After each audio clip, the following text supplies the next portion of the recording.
Hello, thank you for tuning into my channel. This is my Finish It Friday video for Friday, July 21st, 2023. So if you want to see what I've been working on this week, please stay tuned.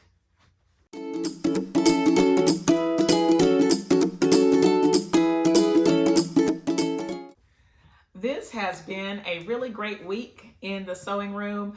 I am now under a week before I have to go back to school. So I am kind of pushing it to get a few more things finished or further along before I have to go back. I'm still working on getting that schedule together for how I'm gonna sew once school starts, but I'm not worried about that right now because I still have a few days of really good sewing time. So let's go ahead and get into the video so that you can see what I've been working on. We're going to start today's video with this quilt back. I have the entire center portion stitched together. I am so excited about this. I still have some parts to cut off on the sides over there because I wanted to hurry up and get this portion of the video made. So I left the hang-offs for right now. So then my next step is going to be to go through, cut those off, and then add the top and bottom. Let's just kind of walk down the quilt back. I just am so happy with this. I guess this is kind of how I envisioned it, but it's just so cool to see all of the little pieces and to know that I'm going to have like two quilts basically in one.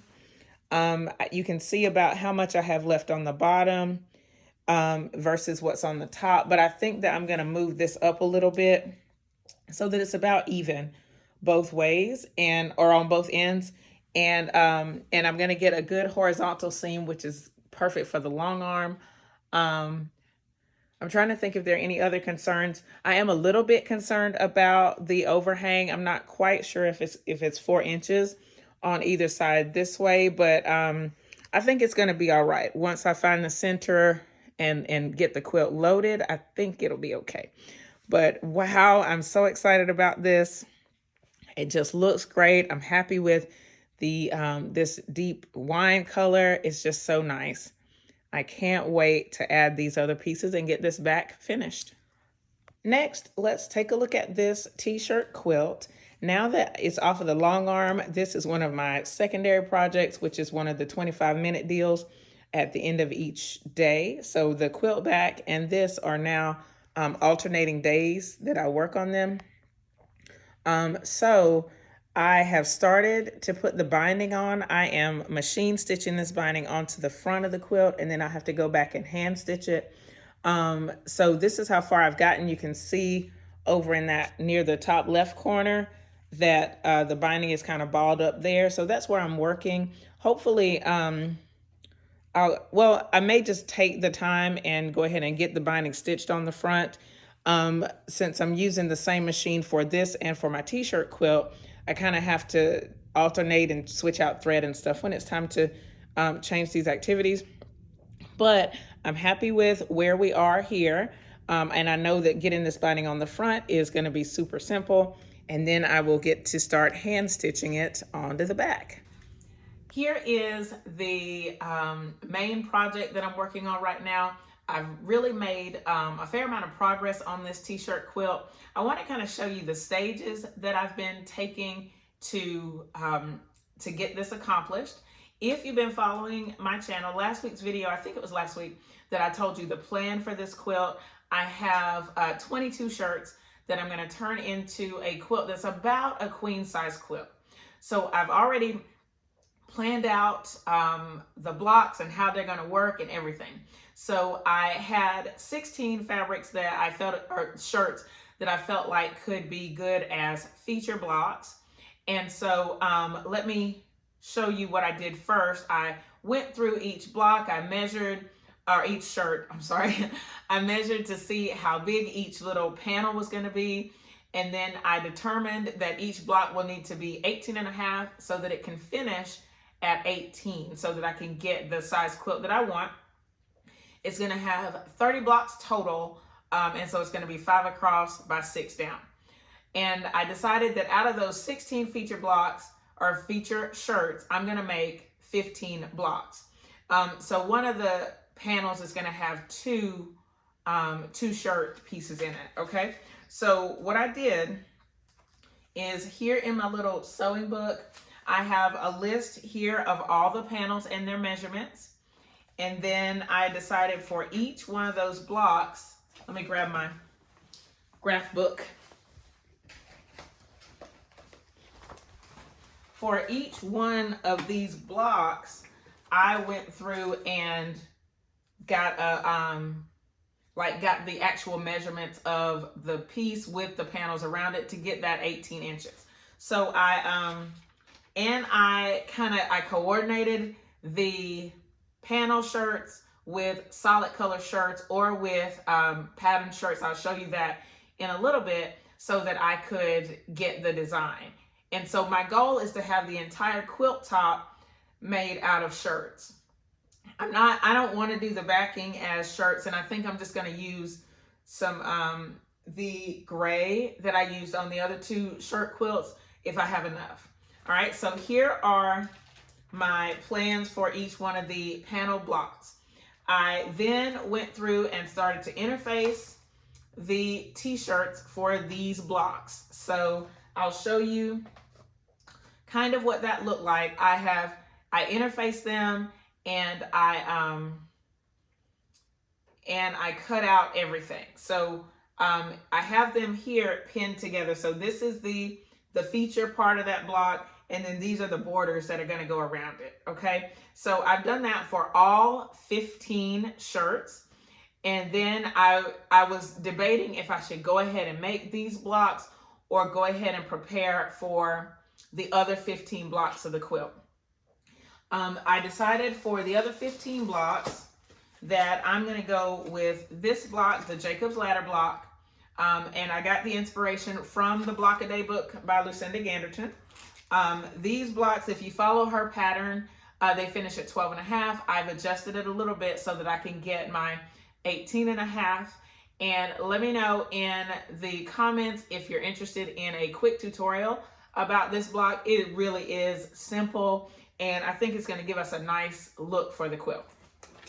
So I had done that, and I decided I would go ahead and start because that block has a lot of squares. And so I was like, let me go ahead, because after I get all these blocks sewn, it's going to be really tedious to have to go back and start over with interfacing and all that.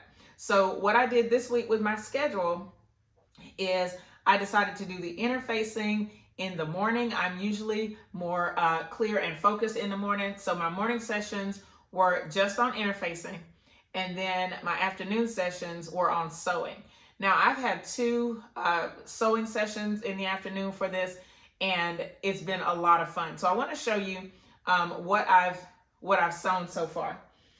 Before I do that, these are a couple of the stacks that I have for my for the Jacob's Ladder block.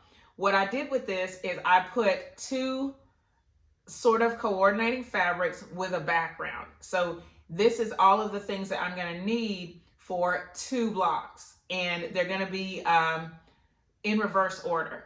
Now, what is cool is that I have one of these blocks right here. This is the first block that I made for the entire quilt. And it is just, to me, it's adorable. I love this navy blue going across here, and then these other contrasting fabrics going across. And as it goes through the quilt, you're going to see this pattern. You're going to see these long chains of, I guess these are the ladders, and then these are stairs, I don't know, going down, up and down the quilt diagonally. And I think it's going to be really striking with the feature blocks in between. Okay, so just really nice. And I have this block made, and then I'm working on the alternating block. So the alternating block is going to have the light gray going this way and the navy blue going this way. So it's going to be really nice. And I don't know, like I just want to make these. But I want to show you the other thing that I've been kind of working on here with this quilt.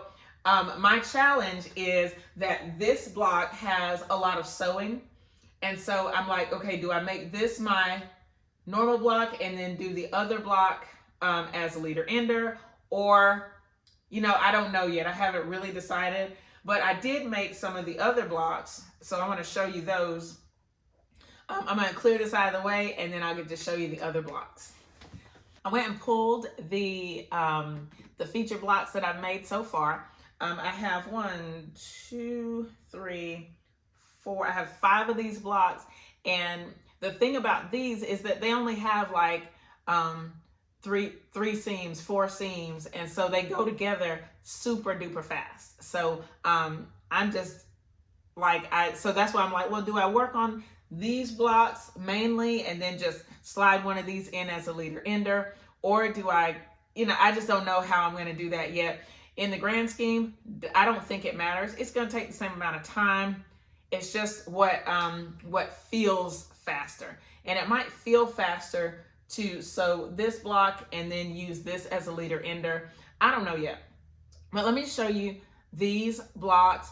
They are, these are oversized right now. When I planned out the blocks, I actually used a 20-inch total measurement. So these were made as though the block would, well, they're made finishing at about 20 inches or something like that. But I'm going to square these up to 18.5 after I get these made, because I need to get these to see exactly what size, but they are oversized right now. So I just want to show you them. Look at that. I used one of the flannel shirts for this background and it's really, I like the way it turned out. Here's another one. And I played a little bit with placement. I didn't just make everything in the center. I'm not sure how that's going to play in the quilt. I'm going to see after I get everything done what I need to do for it, but I think it's going to be fine. Okay, and then 2 more. Like that.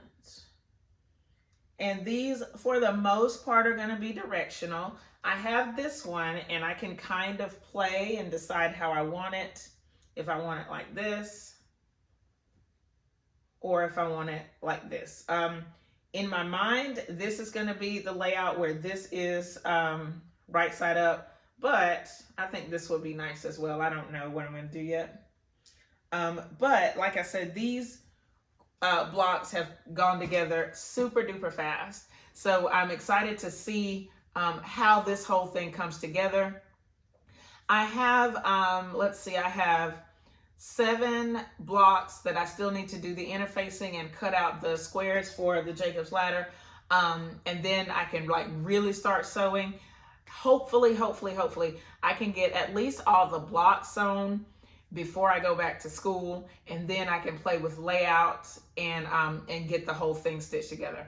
But really excited about the way that this quilt is building up. I'm loving the color combinations. I'm loving creating these blocks, and I think that it's going to be a really spectacular project. And I think I may do a quick summary of my summer projects, what I got completed, etc. I don't know yet. I don't know, but I'm really just excited with everything that I've been able to get accomplished this summer, and even pushing forward into the new school year. As an aside, just as a quick thing, I did deliver the Zeta Phi Beta quilt to my friend, and she loved it. She was so excited to get it. So I'm glad to have that scratched off and given away. So just, it's been a really great summer. I'm excited to see how I can use this long arm, especially during the school year with my school schedule. I'm interested to see how it works. But yeah, thank you so much for tuning in, for following along on this journey to creating over this summer. If you have any questions about what you've seen in the video, please leave them below. Thumbs up this video, share it with your friends, and subscribe if you haven't already. Thank you so much for watching, and I'll see you next time. Bye!